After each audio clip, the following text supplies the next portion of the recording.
Bismillahirrahmanirrahim. Assalamualaikum warahmatullahi wabarakatuh.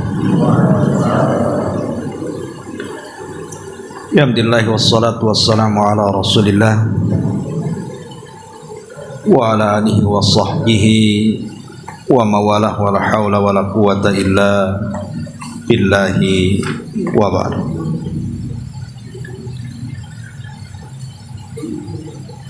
Ma'asyiral muslimin yang dimuliakan Allah Subhanahu wa taala. Alhamdulillah, di malam hari ini kembali kita bisa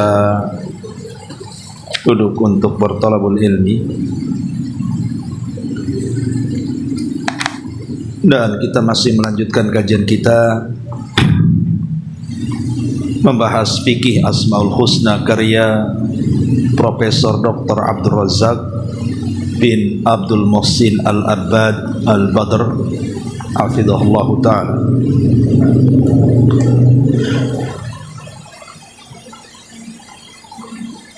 Dan kita masuk pada halaman ke 97 saja, muqaddimah terakhir malam ini. Di sini ada bab nama-nama Allah Subhanahu wa taala tidak terbatas dengan 99 nama yang tertera dalam hadis Nabi sallallahu alaihi wa ala alihi wasallam. Ma'asyiral muslimin yang dimuliakan Allah Subhanahu wa taala. Pembahasan ini sangat penting sekali, karena di antara kaidah penting dalam pembahasan nama dan sifat-sifat Allah Subhanahu wa taala bahwa Allah tidak bisa dibatasi dan tidak bisa dipersempit. Artinya nama-nama Allah Subhanahu wa taala itu tidak terbatas pada 99 nama yang disebutkan dalam hadis Nabi sallallahu alaihi wasallam, inna lillahi tis'atan wa tis'ina isman mi'atan illa wahidan man ahsaha dakhalal jannah. Sesungguhnya Allah memiliki 99 nama, 100 kurang 1, barang siapa yang mengamalkannya maka dia masuk surga. Ulama mengatakan hadis ini bukan pembatasan, dan itu dikemukakan oleh banyak para ulama, di antaranya Imam Nawawi rahimahullahu taala, Syekhul Islam Ibn Taimiyah rahimahullahu taala, bahkan yang disepakati oleh jumhur para ulama. Adapun dalilnya di sini disebutkan dalam sebuah hadis dari Abdullah bin Mas'ud radhiyallahu an pada halaman ke-49-nya, ma asaba abdan hammun wala haznun faqala Allahumma inni abduka wa ibnu abdika wa ibnu amati nasiyati biyadi madin fiyya hukmuk adlun fiyya qada'uk as'aluka bi kulli ismin huwa lak sammaita bihi nafsak aw 'allamtahu ahadan min khalqik aw anzaltahu fi kitabik aw ista'tsarta, di sini syahid, aw ista'tsarta bihi fi ilmil ghaibi indak an taj'alal qur'ana rabi'a qalbi wa nura sadri wa jilaa'a huzni wa dhahaba hammi illa adhaballahu hammahu wa huznahu wa abdalahu makanahu farajan an yata'allamaha. Dari Abdullah ibn Mas'ud radhiyallahu an bahwa Nabi SAW bersabda, tidaklah seorang hamba ditimpa kesedihan ataupun kesusahan.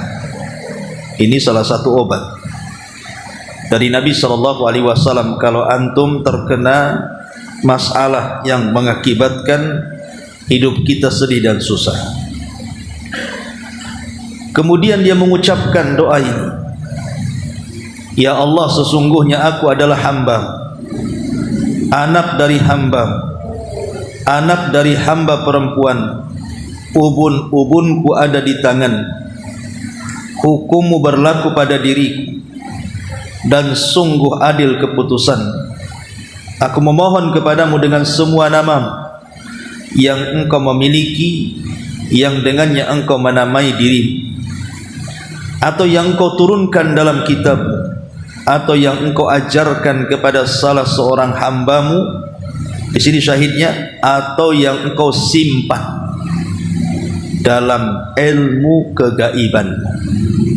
Kalimat yang engkau simpan dalam ilmu kegaibanmu menunjukkan bahwa tidak ada pembatasan.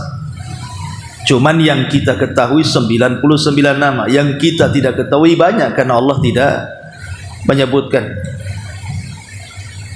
Apalagi setiap kitab-kitab langit, Taurat, Injil, Zabur, itu juga menyebutkan nama-nama Allah yang akan berbeda dengan nama-nama yang ada dalam Quran tentunya. Kemudian, untuk engkau jadikan Al-Quran sebagai penyejuk hatiku, cahaya bagi dadaku, penghilang kesedihan dan kesusahan. Kalau kita baca doa ini, maka Allah akan menghilangkan kesedihan, Allah akan hilangkan kesusahan, dan Allah ganti dengan kesenangan dan kegembiraan. Hadis ini jelas bahwa 99 nama Allah itu bukan pembatasan. Sama ketika kita bicara soal para nabi. Yang kita kenalkan 25 nabi dan rasul. Yang tidak kita kenal banyak. Seperti hadis Abi Dzar Al-Ghifari, jumlah para rasul itu 315. Itu yang dihasankan hadisnya. Tapi ketika bicara jumlah para nabi, memang sebagian melemahkan. Ada yang mengatakan 120, ada yang mengatakan 124 ribu kan. Tapi ini menunjukkan banyak para nabi. Cuman yang kita kenal 25 nabi saja. Sama dengan malaikat juga gitu. Maka ketika kita membahas nama-nama Allah pun, ulama mengatakan bahwa 99 nama itu bukan pembatasan. Baik, kemudian pada bab berikutnya, tidak sahih hadis yang menyebutkan secara keseluruhan Al-Asma'ul Husna dan penjelasannya serta makna pengamalannya. Di sini pengarang membawakan hadis Nabi sallallahu alaihi wasallam, inna lillahi tis'atan wa tis'ina isman mi'atan illa wahidan man ahsaha dakhalal jannah. Sesungguhnya Allah memiliki 99 nama, 100 dikurangi 1, yang barang siapa mengamalkannya dia masuk surga. Kemudian beliau mengatakan, tidak membatasi nama-nama Allah dengan bilangan tersebut, tetapi menunjukkan akan keagungan dan kebesaran pahala orang yang mengamalkan 99 nama-nama Allah Subhanahu wa taala. Maksudnya di sini, ikhwan, memang ada riwayat. Banyak di sini oleh pengarang disebutkan banyak riwayat, seperti riwayat dari Abdul Aziz bin Husain, dari Ayyub, dari Muhammad bin Sirin, dari Abu Hurairah radhiyallahu anhu. Kemudian juga riwayat dari Abdul Malik ibn Muhammad As-San'ani. Kemudian yang ketiga riwayat dari Al-Walid ibn Muslim, dan begitu seterusnya. Ya, yang meriwayatkan bahwa ada satu redaksi hadis yang menyebutkan 99 nama, tapi riwayat ini semua lemah. Yang benar adalah 99 nama itu dari beberapa ayat-ayat Al-Quran dan hadis-hadis Nabi SAW yang dikumpulkan para ulama. Jadi hadis yang begitu banyak, yang berceceran, kemudian dikumpulkan oleh para ulama, sehingga jumlahnya menjadi 99 nama. Adapun satu redaksi hadis yang menyebutkan 99 nama, tidak ada yang sahih. Itu maksudnya, tidak ada yang sahih. Jadi ini diambil dari beberapa riwayat, kemudian dikumpulkan, sehingga terkumpulah menjadi 99 nama Allah Subhanahu wa taala. Antum bisa baca sendiri. Tapi di sini ketika Al-Imam Ibnul Qayyim rahimahullahu taala dalam kitabnya Bada'iul Fawaid, ketika menyebutkan hadis Nabi sallallahu alaihi wasallam, man ahsaha dakhalal jannah, siapa yang mengamalkannya dia masuk surga. Maksud mengamalkan di sini artinya satu, menghafalnya, menghafal 99 nama Allah. Yang kedua, mengetahui makna-maknanya. Ar-Rahman itu apa, Ar-Rahim itu apa, Al-Aziz itu apa, Al-Ghafur itu apa. Kita paham makna-makna. Kemudian yang ketiga, berdoa dengan nama-nama yang sudah kita hafal dan kita pahami sesuai dengan permintaan. Kalau kita minta ampun, ya kita perbanyak mengatakan ya Ghafur. Kalau kita minta dirahmati, kita katakan ya Rahman, dan begitu seterusnya. Kalau kita minta rizki, ya Razzaq, sesuai dengan nama-namanya. Dan yang keempat, berusaha untuk mengamalkan isi kandungannya.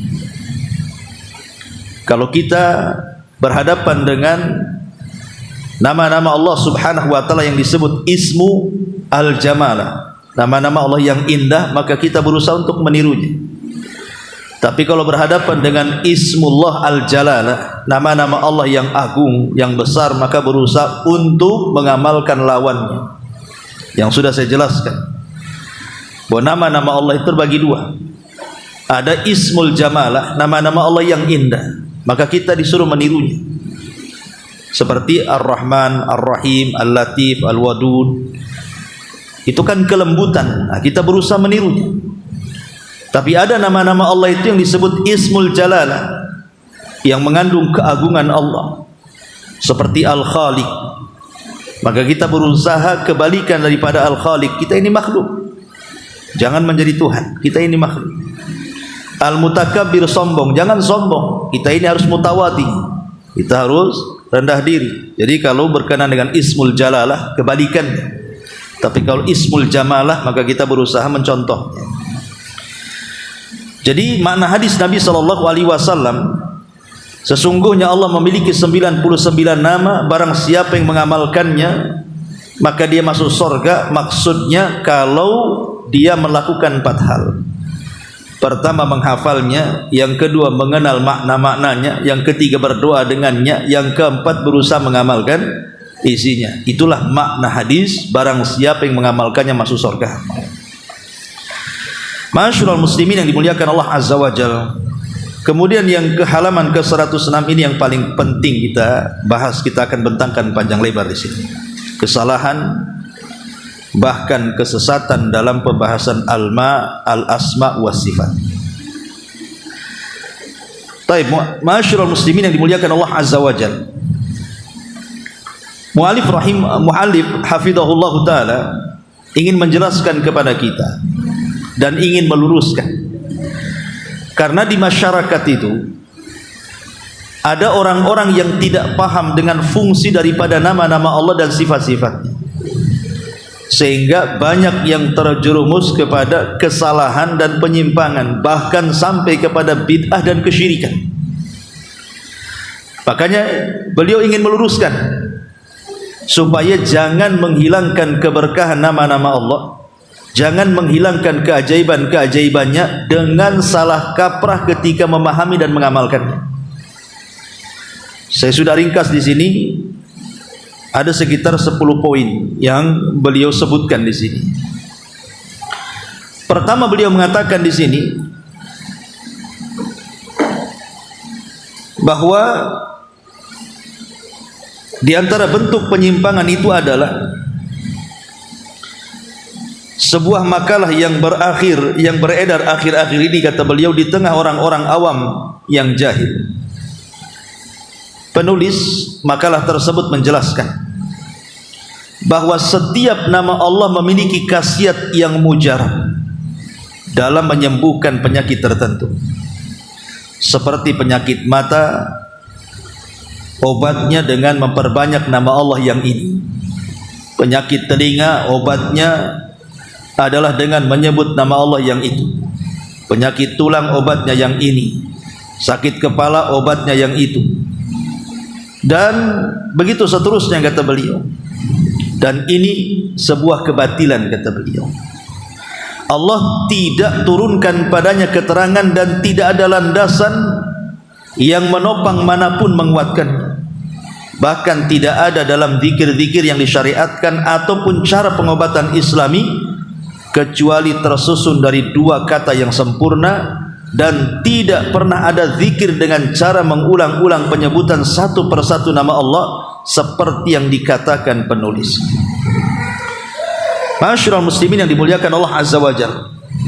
Sekarang timbul pertanyaan dari kesalahan pertama ini. Apakah nama-nama Allah Subhanahu wa taala tidak bisa dijadikan obat? Seperti umpamanya Al-Qur'an. Kan Al-Qur'an bisa dijadikan obat karena Qur'an itu kan asy-syifa. Wa nunazzilu minal Qur'an ma huwa syifa. Kami turunkan Al-Qur'an itu bisa menjadi obat, salah satunya dengan cara ruqyah, membaca ayat-ayat Al-Qur'an. Lah bagaimana dengan nama-nama Allah Subhanahu wa taala? Maka pada dasarnya mengobati dengan nama-nama Allah itu disyariatkan. Contoh disebutkan dalam Sahihaini dari Aisyah radhiyallahu anha, dia mengatakan, "Kana Rasulullah sallallahu alaihi wasallam idza atal maridha," Rasul apabila menjenguk orang sakit, fada'alah, maka Rasul selalu mendoakan orang sakit itu kesembuhan. Kemudian beliau membaca adhibil ba'sa rabban nas ashfi anta syafi la shifaa illa shifauk shifaan la yughadiru saqama.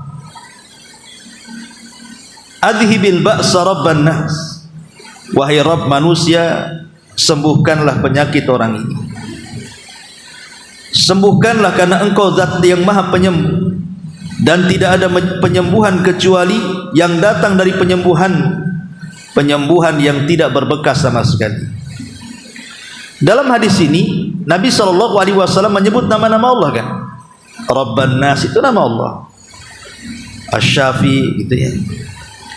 Artinya nama-nama Allah itu bisa dijadikan obat kan? Bisa dijadikan obat. Secara tajribah juga sama. Artinya secara praktek memang sudah banyak dipraktikkan. Bahkan hadis yang barusan kita tadi bacakan, ketika kita mengalami kesedihan, ketika kita mengalami kesedihan ataupun kebingungan, itu kan bagian daripada penyakit. Sedih, bingung, stres, itu kan penyakit jiwa kan begitu ya.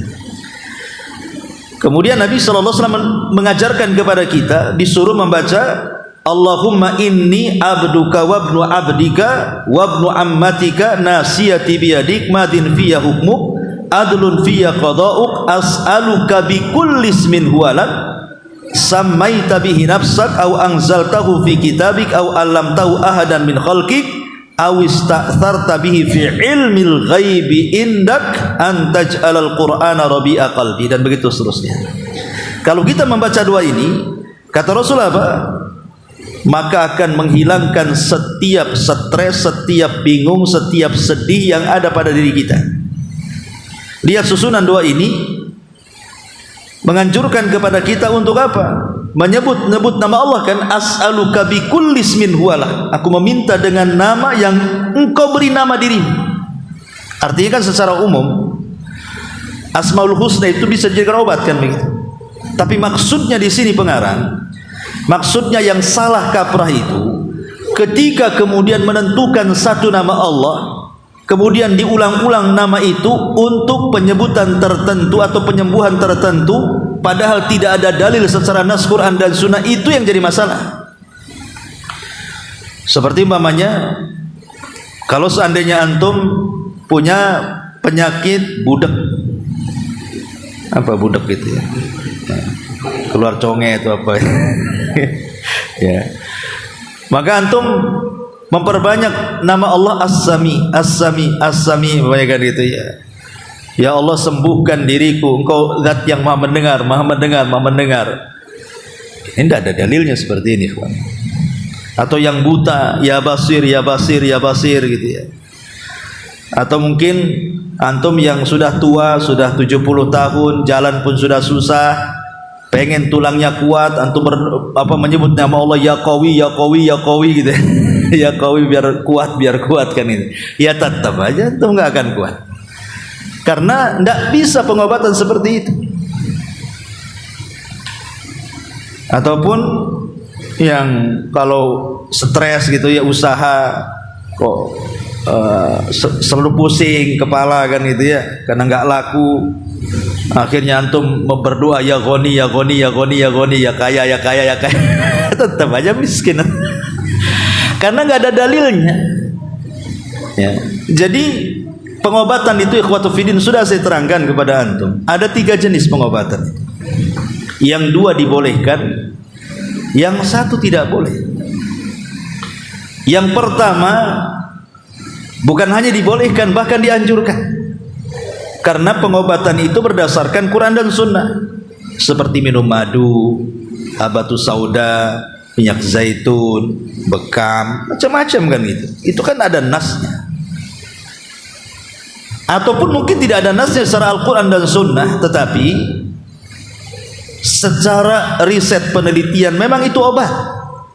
Seperti antum beli obat di apotek itu kan, obat sakit kepala nanti ini obatnya, obat sakit perut ini obatnya. Ya memang sudah diteliti itu. Tidak mungkin kemudian apoteker atau dokter ngasih resep yang tidak ada hubungan dengan penyakit kan begitu. Itu sudah tajribah, memang terbukti, walaupun tidak menyembuhkan secara mutlak tidak, tetapi kan terbukti banyak yang sembuh. Ya, itu boleh. Lah yang terakhir yang tidak boleh itulah yang kemudian kata para ulama menjadikan sebab penyembuhan yang bukan penyembuhan. Ja'ala sabab ma laisa bisababi. Menjadikan sebab yang bukan sebab, ini syirik kecil. Enggak boleh. Ya, makanya ini masuk di sini. Kesalahan pertama adalah dengan menentukan nama-nama Allah untuk menyembuhkan penyakit tertentu dengan mengulang-ulang satu nama Allah itu dengan tujuan penyakit tertentu. Ini tidak ada. Ya, ini yang pertama yang disebut kesalahan oleh pengarang di sini. Kemudian yang kedua, kata beliau, sebagian orang menjadikan nama-nama Allah itu sebagai jimat ataupun jampi-jampi yang digantungkan di mobil, di rumah-rumah, untuk penjagaan, untuk perlindungan dari penyakit hasad dan selainnya, santet, sihir, tukang tenun dan yang semacamnya. Ini adalah perbuatan yang tidak disyariatkan, karena tidak pernah diajarkan dalam Quran dan hadis Nabi SAW. Bahkan nas-nas syariat melarang akan hal itu, sebagaimana Nabi mengatakan, man ta'allaqa tamimatan fala atammallahu lah. Barang siapa yang menggantungkan jimat, maka Allah tidak akan menyempurnakan. Maksudnya gini, kawan, memang terjadi silang pendapat di antara para ulama. Kita tidak meragukan ada perselisihan tentang hukum menjadikan ayat-ayat Al-Quran itu dijadikan jimat. Memang ada 2 pendapat, ada yang membolehkan dan ada yang melarang. Di antara yang membolehkan adalah alasan mereka boleh menggunakan Al-Quran ataupun nama-nama Allah dan sifatnya, jadikan semacam jimat gitu ya. Tapi isinya Al-Quran atau nama Allah di situ. Yang membolehkan adalah seperti yang disebutkan oleh Al-Hafidz Ibnu Hajar Al-Asqalani. Perhatikan kata-katanya. Hadza kulluhu fi ta'liqit tamaim wa ghairiha mimma laysa fihi Qur'anun wa nahwu. Semua hadis yang melarang mengenai menggantungkan jimat dan yang lainnya, ini yang berkaitan bukan Quran. Artinya selain Al-Quran memang dilarang, tidak boleh. Seperti isi jimat itu pakai bahasa jin, bahasa daerah, bahasa yang tidak bisa dipahami. Itu yang dilarang. Tapi Quran ini tidak dilarang, kata beliau. Kemudian beliau mengatakan fa amma ma fihi dzikrullahi fala nuhiya fi. Tapi kalau ada di dalam jimat-jimat itu zikir kepada Allah, maka tidak dilarang. Fa innahu innama yaj'alu litabarruk bihi wa ta'awud bi asma'ihi wa dzikri. Kata beliau, adapun apabila ada penyebutan nama Allah, maka tidak ada larangan.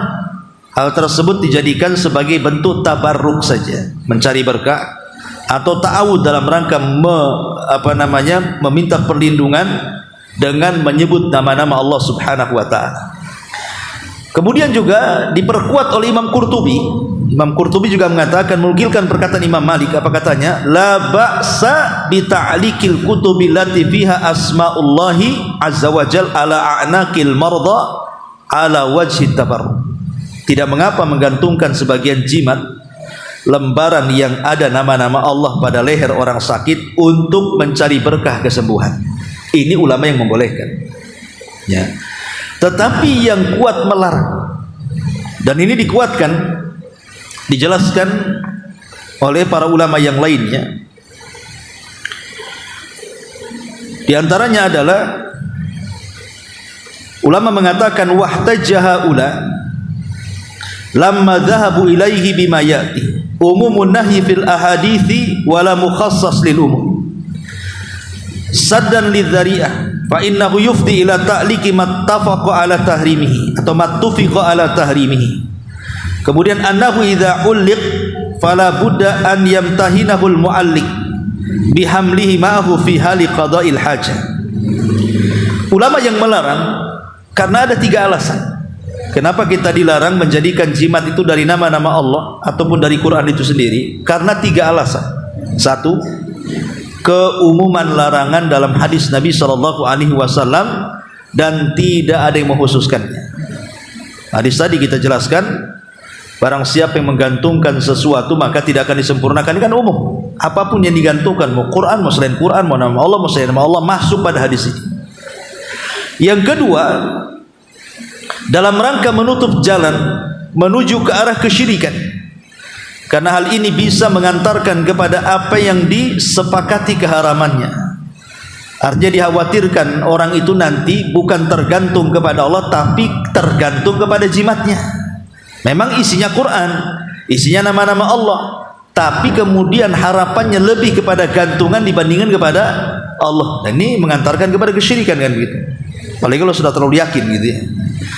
Kemudian yang ketiga, apabila digantungkan di pakaian atau ditaruh di celana atau di dompet atau yang semasamnya, dipastikan tidak mungkin orang ingat. Terkadang lupa. Ketika lupa mungkin dia masuk ke toilet, ke tempat-tempat najis dalam rangka buang hajat. Itu sama aja menghinakan Quran, kan? Menghinakan nama-nama Allah dimasukkan ke tempat-tempat kotor seperti ini. Lah dari sini 3 alasan ini, maka para ulama melarang. Dan dipertegas oleh Syekh Abdul Aziz bin Baz rahimahullahu taala dalam Majmu'ul Fatawa. Beliau mengatakan annaha la tajuz wa hadha huwal ma'ruf an Abdullah bin Mas'ud wa Hudzaifah radhiyallahu anhuma wa jama'atun minas salafi wal khalaf qalu la yajuz ta'liquha walau kanat minal qur'ani saddan lidzari'ati. Kemudian dia mengatakan tidak boleh menggunakan jimat dengan Al-Quran karena telah ma'ruf di antara sahabat yang melarang dengan keras adanya tentang masalah ini adalah Abdullah bin Mas'ud, melarang tidak boleh. Kemudian Hudzaifah bin Yaman melarang. Bahkan para ulama dulu dan sekarang mereka mengatakan tidak boleh menggantungkan jimat walaupun dengan Quran atau nama-nama Allah untuk menutup jalan menuju kepada kesyirikan. Intinya bahwa tidak perlu kita gantung-gantung nama-nama Allah dalam rangka sebuah jimat, ya. Karena sudah dijelaskan alasannya tadi. Ini yang kedua. Kemudian yang ketiga di sini kesalahannya adalah di antara kesalahan dalam hal ini ada yang dilakukan oleh sebagian orang dengan menjadikan nama-nama Allah sebagai hiasan di dinding atau bahasa kita kaligrafi.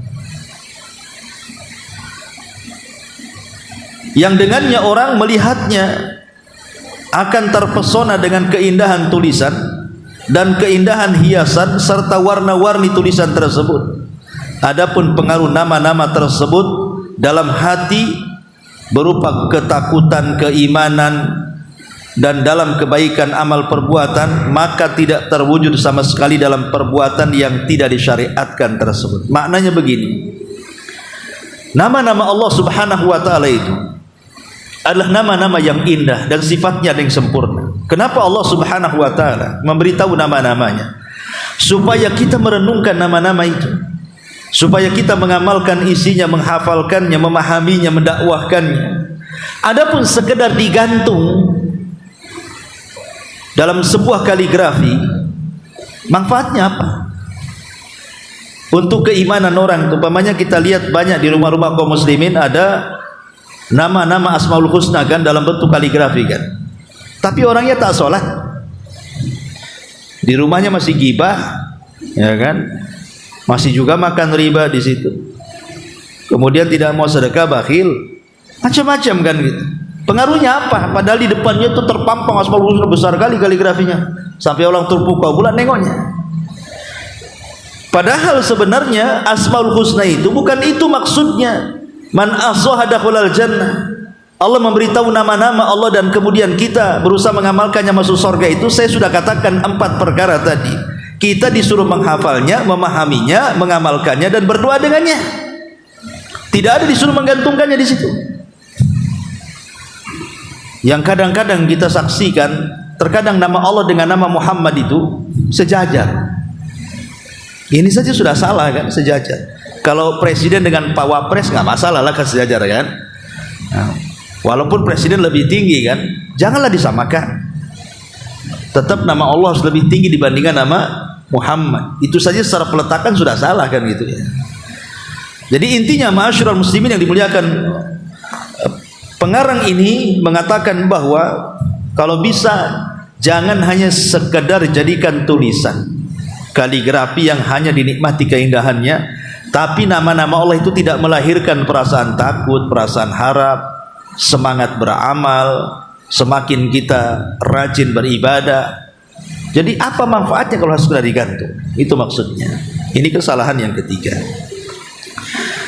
Ma'asyiral muslimin yang dimuliakan Allah Azza wa Jalla, adapun tentang larangan memasang kaligrafi, sebenarnya jangan cerita Asmaul Husna. Quran sajalah yang banyak kan. Kaligrafi itu kan kebanyakan dari Quran kan itu ya. Ayat tertentu ya dibuat kaligrafi cantik-cantik, ditaruh di rumah, kadang di musola, di masjid dan begitu seterusnya. Sebenarnya 4 mazhab itu semua melarang. Saya akan sebutkan ya perkataan 4 mazhab ini. Pertama dari mazhab Hanafi, dikatakan oleh Imam Ibnu Nujaim yang wafat pada tahun 970 Hijriah mengatakan, walaysa bimustahsan kitabatul Qur'ani alal maharibi wal jidran lima yakhafu min sukutil kitabati wa antuta, kata beliau. Bukan tindakan yang baik, kata beliau, menuliskan ayat Al-Quran di mihrab-mihrab atau di dinding-dinding karena dikhawatirkan tulisannya jatuh kemudian diinjak. Ini menurut siapa? Ibnu Nujaim dari kalangan mazhab Hanafi. Kemudian hal yang sama juga dikatakan Imam Ibnu Abidin, ini mazhab Hanafi juga yang wafat pada tahun 1252 Hijriah. Beliau mengatakan wa tuqrahu kitabatul Quran wa asma'ullahi ta'ala ala dirhami wal maharibi wal jidran wa ma yufrash wallahu ta'ala a'lam. Beliau mengatakan dibenci, kata beliau, menuliskan ayat-ayat Al-Quran atau nama-nama Allah di mata-mata uang, di mihrab-mihrab, di dinding-dinding, atau semua benda yang dibentangkan. Ya termasuk kaligrafi kan di sini kan. Ini madhab Hanafi. Kita beralih kepada madhab Maliki. Sebutkan Imam Qurtubi. Ma'ruf Qurtubi seorang mufassir, ahli tafsir. Sering kalau kita mentafsirkan Quran dinukilkan perkataan Imam Qurtubi. Dia madhab Maliki. Kata Imam Qurtubi, wa min hurmatihi alla yuktab alal ardi wala ala haitin kama yuf'al bihi fil masajid al muhdatsah. Di antara kehormatan Al-Quran, tidak boleh ditulis di tanah atau di atas tembok sebagaimana yang terjadi pada masjid-masjid baru-baru ini. Ini di zaman Umul Qurtubi sudah ada kaligrafi itu. Apalagi zaman sekarang makin ada sekolahnya lagi, malah sekolah kaligrafi kan itu. Ini yang mengatakan siapa? Al-Qurtubi, bukan Abu Mairah ya. Al-Qurtubi yang mengatakan. Kemudian juga Al-Qurtubi meriwayatkan riwayat dari Muhammad ibn Zubair bahwa beliau pernah melihat sikap Umar bin Abdul Aziz terhadap orang yang menulis kaligrafi Al-Quran dan diletakkan di dinding itu. Disebutkan Ra'a Umar ibnu Abdul Aziz ibnan lahu yuktab, atau Ra'a Umar ibni Abdul Aziz ibnan. Umar bin Abdul Aziz pernah melihat anaknya di sini yaktubul Quran, anaknya menulis Al-Quran ala haitin, di dinding. Fadarabahu, tiba-tiba dia memukulnya. Lihat, anaknya Umar bin Abdul Aziz dilarang sama bapaknya. Kemudian juga disebutkan oleh Muhammad Ilyisi. Ilyisi ini yang wafat tahun 1299 Hijriah, ini dari madzhab Maliki juga mengatakan, wa yambagi hurmatu naqsil Qur'ani wa asma'illahi ta'ala mutlaqah. Selayaknya tidak dicegah semua bentuk seni tulisan Al-Quran atau nama-nama Allah. Kemudian lita'diyatihi ilal imtihan, karena itu bisa menyebabkan disikapi tidak terhormat. Wa kadza naqshuha alal hitah, demikian juga dilarang memahat kaligrafi dalam tembok. Jelas sikap mazhab Maliki melarang ya. Baik, kita masuk kepada mazhab Syafi'i. Negeri kita ini mayoritas Syafi'i kan. Lihat perkataan Imam Nawawi. Wa madhabuna, apa kata Imam Nawawi? Madhab kami Syafi'i, annahu yuqra naqshul hitan wa thiyabil Quran. Dibenci, dimakruhkan menulis Quran atau nama-nama Allah di tembok ataupun baju ataupun kain. Wa bi asma'illahi ta'ala, termasuk juga menulis nama-nama Allah. Kemudian juga disebutkan oleh Muhammad Asy-Syirbini, ini juga ulama besar Syafi'i yang wafat tahun 907 Hijriah itu. Beliau mengatakan wa yukrahu kutubul Qur'ani ala haitin walau li masjidin wa thiyabin wa ta'amin wa nahwi dzalik. Dibenci menuliskan Al-Qur'an di dinding meskipun milik masjid atau di baju atau makanan atau yang semacamnya. Dan juga Imam Syarwani juga sama, yang wafat tahun 1301 Hijriah. Yukrahu kutubul Quran. Beliau mengatakan apa? Naam yukrahu kutubul Qur'ani ala haitin wa saqfin. Dibenci menuliskan Quran di dinding atau atap. Kemudian Suyuti juga mengatakan wa tukrahu kitabatuhu alal hitan. Para ulama madhab kami Syafi'i mengatakan dibenci menuliskan Al-Quran di dinding. Ini madhab Syafi'i. Kita beralih kepada madhab Hambali yang paling mudah, Ibnu Taimiyah, madhab Hambali. Apa kata Ibnu Taimiyah? Wa amma kitabatul Qur'ani 'alaiha fayushbihu kitabatal Qur'an 'ala dirhami wad dinari, walakin yamtaz hadha bi annaha tu'ad ila nari ba'dal kitabati wa hadha kulluhu makruh fa innahu yufdi ila ibtidhalil Qur'ani wa imtihanihi wa wuquhi fil mawadi illati yutanazzah al-Qur'an anha.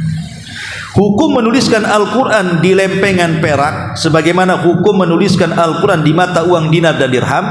Bedanya, tulisan di lempengan perak dibakar lalu setelah diukir, dan ini semua dibenci karena bisa menjadikan sebab pelecehan Al-Quran dan disikapi tidak terhormat atau diletakkan di tempat yang tidak selayaknya diletakkan. Kemudian juga Imam Ibnu Mufli mengatakan yukrahu kitabatul Qur'ani ala dirham inda adh-dharbi, mengatakan dibenci menulis Al-Quran pada mata uang ketika proses pembuatannya. Dan juga Al-Buti wa tukrahu kitabatul Quran ala dirham wa dinar wal hayasati, dibenci menuliskan Al-Quran di mata uang dirham dan dinar atau lempengan-lempengan logam dan yang lainnya. Intinya bahwa hampir semua ulama madhab melarang, ya, melarang kan di sini.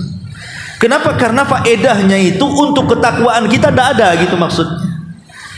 Karena yang disuruh, kenapa Allah mengenalkan nama-namanya lewat Al-Quran atau lewat hadis-hadis yang sahih dari Nabi SAW itu, disuruh mengamalkan, dihafal, kemudian dipahami, kemudian diamalkan dan dijadikan doa, bukan digantung gitu maksudnya. Ini saya hanya menukilkan ulama mazhabnya. Terserah antum lah. Kalau antum masih ngayal ya terserah. Kan itu. Baik, ini kesalahan yang keempat. Kesalahan ketiga. Sekarang masuk kesalahan yang keempat. Di antara kesalahan pula dalam hal ini adalah prasangka sebagian orang bahwa makna hadis barang siapa yang mengamalkannya masuk surga, maksudnya menjadikan nama-nama Allah sebagai wirid harian mereka, baik pagi maupun petang, ataupun mereka menjadikannya sebagai zikir setelah sholat wajib. Bahkan sebagian mereka mengulang-ulang satu nama Allah hingga puluhan kali atau ratusan kali. Semua ini adalah perbuatan yang tidak diperintahkan alias bid'ah, yang tidak ada dalil akan disyariatkan, dan telah dijelaskan makna mengamalkan nama-nama Allah yang tadi saya sudah katakan. Ya. Jadi ada orang yang salah paham dengan hadis Nabi bahwa Allah memiliki 99 nama, barang siapa yang mengamalkannya maka dia masuk surga. Akhirnya kemudian hanya sekedar dijadikan wirid saja. Kadang-kadang diulang-ulang satu nama itu aja. Ya Latif, ya Latif, ya Latif, ya Latif gitu kan. Nah, ini tidak ada contoh. Karena tadi sudah saya katakan 4 poin dalam hadis tadi yang disebutkan para ulama: menghafal, mengetahui maknanya, berdoa dengannya, dan berusaha mengamalkannya. Itu maksud hadis itu. Bukan untuk dijadikan wirid-wirid tertentu, kecuali memang ada dalilnya, maka tidak masalah. Karena begini, ma'asyiral muslimin yang dimuliakan Allah Subhanahu wa taala, ada sebagian orang berdalil, umpamanya dia menggunakan wirid Allah, Allah, Allah, Allah, Allah, Allah, Allah, Allah, atau disingkat huwa, huwa, huwa, huwa, huwa, hu, jadi hu jadinya kan. Ya, kan ada tuh yang begitu. Bukan tidak ada dalilnya. Mereka ada dalilnya juga. Apa dalilnya? Mereka berdalil dengan hadis Nabi SAW tentang akhir zaman. Tentang akhir zaman, di mana Nabi SAW mengatakan dalam riwayat Muslim itu, la taqumus sa'atu hatta la yuqal fil ardi Allah, Allah, Allah. Tidak akan tegak pada hari kiamat, tidak akan tegak kiamat sampai tidak disebut lagi di bumi ini Allah, Allah, Allah. Berarti di sini boleh kita berzikir dengan mengulang-ulang kalimat Allah, Allah, Allah, Allah, Allah, atau kemudian disingkat huwa, huwa, huwa, atau disingkat hu, hu, hu, hu, hu. Gitu ya. Dalilnya ini. Ya. Para ulama membantah, seperti yang disebutkan Syekh Bakar Abu Zaid rahimahullahu taala, dia mengatakan, yang dimaksud hadis ini, la taqumu sa'ata la yuqal fil ardi Allah, Allah. Tidak akan tegak hari kiamat sampai dikatakan di bumi itu kalimat Allah, Allah, yang dikeluarkan Imam Muslim di sini. Kata beliau, maksudnya di sini artinya at-tauhid, bukan lafaz Allah, Allah di sini. Kalau diartikan berarti tidak akan tegak hari kiamat sampai tidak disebut lagi padanya at-tauhid. Sudah tidak ada yang bertauhid kepada Allah Azza wa Jalla, ya kiamat dibangkitkan, udah nggak ada yang bertauhid lagi.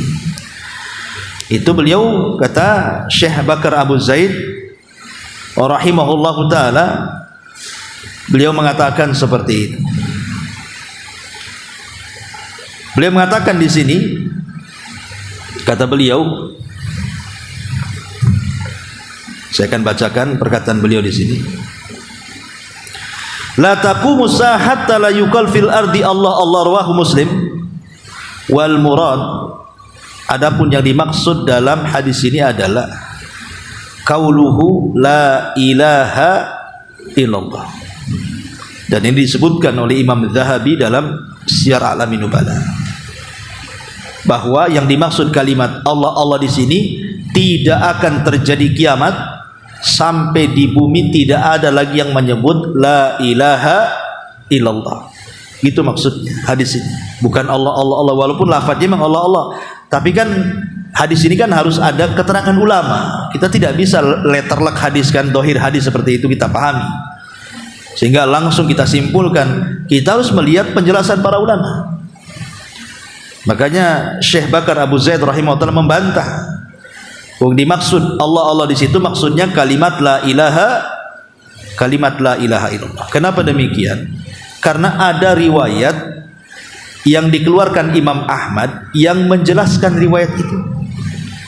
Apa kata Nabi SAW dalam riwayat Imam Ahmad? La taqumus sa'ah hatta la yuqalu fil ardi la ilaha illallah.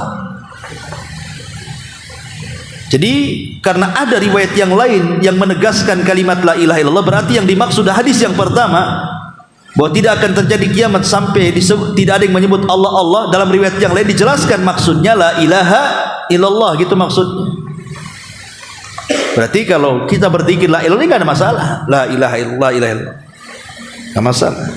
Tapi kalimat Allah Allah Allah, menurut pendapat Bakar Abu Zaid, maksudnya harus ada yang ditiadakan, harus ada yang ditetapkan, baru itu disebut tauhid. Kalau Allah saja belum dikatakan tauhid. Kenapa? Karena belum ada yang dibuang. Kan sesembahan di bumi kan banyak. Ada yang menyembah pohon, menyembah gunung, menyembah sapi, menyembah gajah, macam-macam disembah. Ya, termasuk juga ada yang menyembah Allah, kan begitu. Karena sesembahan banyak ini, maka yang batil dibuang. La ilaha, yang hak ditetapkan. Itu maksudnya. Itu baru tauhid. Ada yang dibuang, ada ditetapkan. Kalimat Allah bukan tauhid, karena belum ada yang dibuang. Itu kan penetapan saja.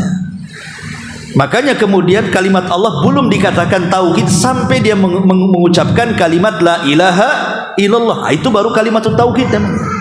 Itu maksud yang disebutkan oleh Syekh Bakar Abu Zaid rahimahullah di sini. Ya. Ma'asyiral muslimin yang dimuliakan Allah Azza wa Jalla, ini yang keempat. Yang kelima, beliau mengatakan di sini selain hal yang lebih ekstrim daripada itu lagi. Masalah ini adalah keyakinan sebagian orang bahwa setiap nama Allah memiliki keistimewaan dan rahasia, dan bahwasanya setiap nama Allah memiliki khadim, pembantu religi yang akan membantu orang yang tekun berzikir dengannya. Sebagian orang yang menelusuri jalan ini meyakini bahwa mereka dapat menyingkap hal-hal yang gaib dan yang tersembunyi bagi makhluknya, sementara sebagian lain meyakini bahwa nama Allah yang agung dapat membuka hal yang tertutup, mendatangkan karamah dan memperoleh hal-hal yang luar biasa. Nah, ini kan pintu khurafat, dan saya pernah alami dulu waktu masih kecil di desa saya di Jawa Barat tuh. Dan orang-orang dulu banyak khurafat ya, rata-rata terjadi di perguruan-perguruan silat biasanya. Nanti ada amalan-amalan tertentu yang terkadang itu amalan-amalan itu nama-nama Allah tuh. Ya.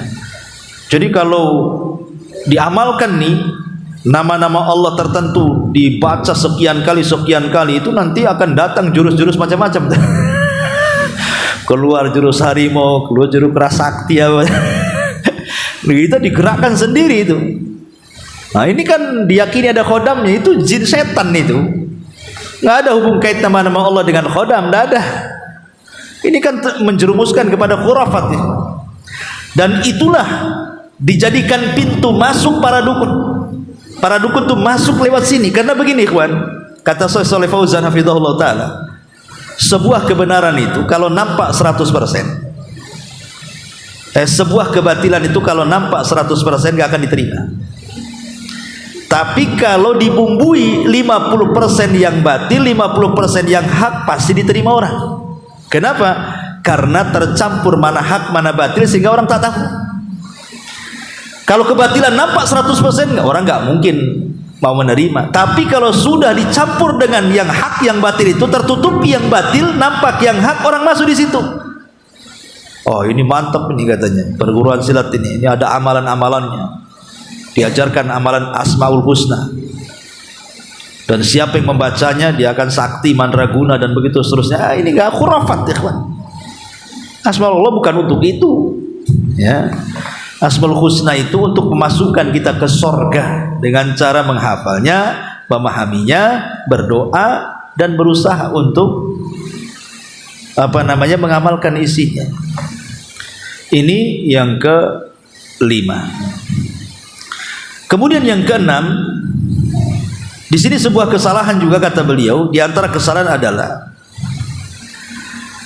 yang dilakukan sebagian hamba dalam munajat atau berdoa kepada nama-nama Allah dengan menyebut aku beribadah kepada nama Rabbku atau aku sujud kepada nama Rabbku. Kita tidak boleh mengatakan demi nama Rabbku, karena kalimat itu tidak diajarkan. Makanya ketika turun ayat sabbihisma rabbikal a'la atau fasabbih bismi rabbikal azim, dijelaskan Nabi SAW di sini diperintah Allah dengan menyatakan dalam sujudnya subhana rabbiyal a'la atau subhana rabbiyal azim. Artinya menyebut nama Allah itu dalam rangka mensucikan, bukan dalam rangka memanggil berdoa, ya, bukan menyebut nama Rabb, tetapi langsung ya Rabb, ya Rahman, ya Rahim. Itu maksudnya, ya. Tidak usah dikatakan namanya dengan menyebut nama Ar-Rahman, nama Ar-Rahim. Tidak perlu, langsung ya Rahman irhamni, ya Razzaq urzuqni. Itu maksudnya. Ini yang keenam. Kemudian yang ketujuh, di antara kesalahan dalam hal ini pula apa yang diucapkan oleh sebagian orang dalam doanya dengan menunjukkan doanya kepada sifat-sifat Allah, seperti wahai rahmat Allah, wahai ampunan Allah, wahai kemuliaan Allah, wahai wajah Allah, wahai tangan Allah, atau yang sejenisnya. Ini tidak boleh, karena sifat itu belum sifat itu bukan menunjukkan zat, walaupun setiap zat itu punya sifat, kan itu. Tapi sifat itu bukan zat. Yang kita panggil zatnya, bukan sifatnya, ya.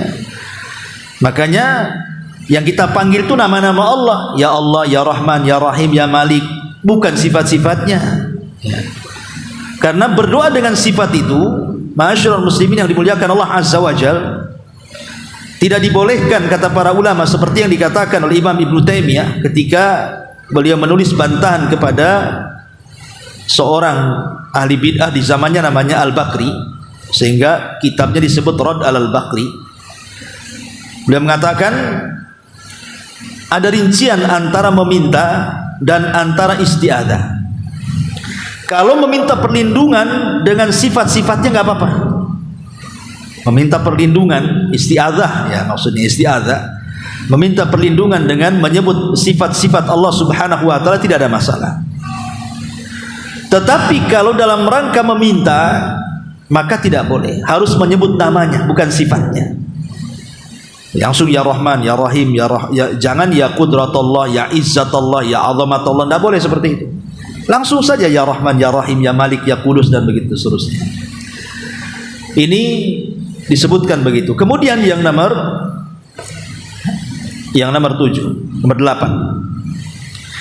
Di antara kesalahan dalam hal ini pula adalah pemakaian nama selain nama Allah yang disandarkan kepada kalimat abdu, seperti Abdul Nabi, Abdul Ka'bah, Abdul Umar, dan yang semacamnya. Tidak boleh kalimat abdu disandarkan kecuali kepada Allah.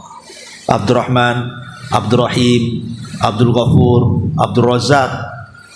Karena kalimat abdu ini penghambaan. Kalau kita sandarkan kepada selain Allah, berarti menyandarkan penghambaan kepada selain Allah, kecuali Abdul Muttalib. Ulama mengecualikan dengan kalimat Abdul Muttalib. Alasannya, kenapa khusus Abdul Muttalib boleh? Karena Nabi SAW pernah dalam satu perangan beliau mengatakan, ana nabi la kadzib wa ana ibnu Abdul Muttalib. Saya nabi dan saya tidak berdusta, dan saya keturunan Abdul Muttalib. Artinya Rasul menyebut kalimat Abdul Muttalib, kan, dalam hadis ini. Sehingga para ulama mengatakan semua abdun yang disandarkan kepada selain Allah dilarang, kecuali kalimat Abdul Muttalib. Ulama mengatakan seperti itu.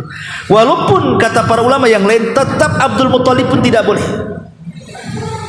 kecuali dalam rangka khobar, bukan dalam rangka insya katanya. Kalau dalam rangka pengkhabaran nggak apa-apa. Rasul mengatakan saya ini putra Abdul Muthalib, kan menghabarkan, hanya sekedar kabar saja, ya, bukan dalam rangka insya, memerintah, melarang ataupun bertanya, bukan. Kalau menghabarkan saja nggak masalah. Tapi kalau insya dalam bentuk perintah atau larangan ataupun istifham, sebuah pertanyaan, maka tidak boleh. Tetap ulama pun mengatakan tidak boleh.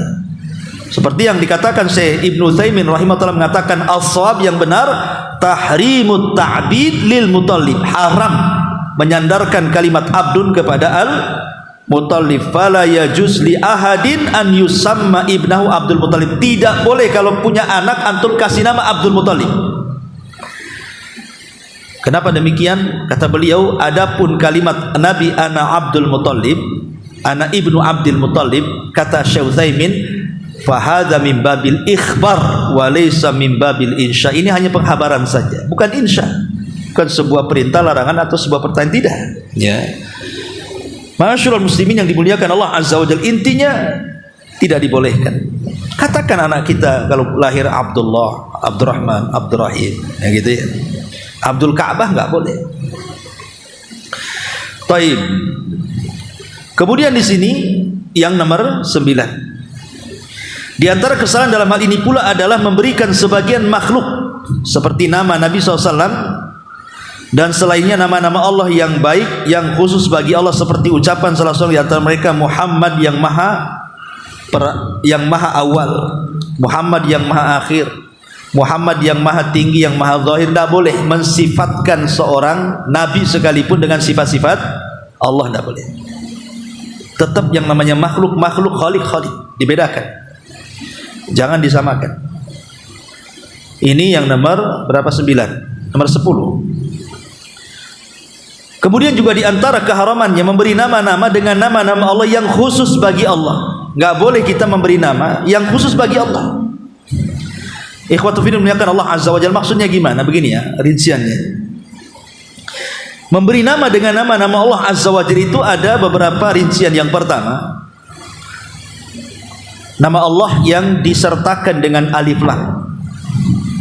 Nama Allah yang disertakan alif lam, seperti umpamanya Al-Hakim, Al-Aziz, Ar-Rahman, Ar-Rahim, ada alif lamnya disebutkan, ya.